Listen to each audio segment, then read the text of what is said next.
এক সময়ে এক মা কুকুর ছিল, যার ছিল ৮টি ফুটফুটে নরম তুলোর মতো ছানা। ছোট্ট বাগান ভরে থাকত তাদের হাসিখুশি ছটফটানিতে। কিন্তু সেখানে থাকত এক রাগী ও দুষ্ট মহিলা। কুকুরছানাদের খেলা, দৌড়ঝাঁপ কিছুই তার চোখে সহ্য হতো না। প্রতিদিন তাদের দেখলেই সে বিরক্ত হয়ে যেত। একদিন দুপুরে, যখন চারপাশে কেউ ছিল না, মহিলা নিষ্ঠুরভাবে ৮টি ছোট্ট ছানাকে একে একে একটি বস্তার মধ্যে ভরল।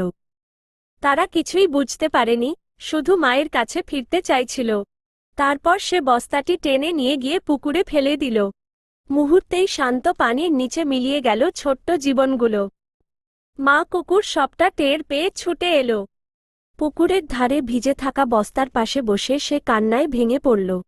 যাদের নিয়ে সে প্রতিদিন স্বপ্ন দেখত, যাদের জন্য দুধ খাইয়ে বড় করছিল, সেই ছানাগুলো আর পৃথিবীতে নেই। চারদিক নীরব হয়ে গেল, শুধু শোনা যাচ্ছিল মা কুকুরের হাহাকার। এভাবেই এক নিষ্ঠুরতার সামনে হারিয়ে গেল ৮টি নিরীহ প্রাণ। আর মা কুকুরটি নিঃশব্দে তার হারানো সন্তানদের জন্য কাঁদতে থাকল।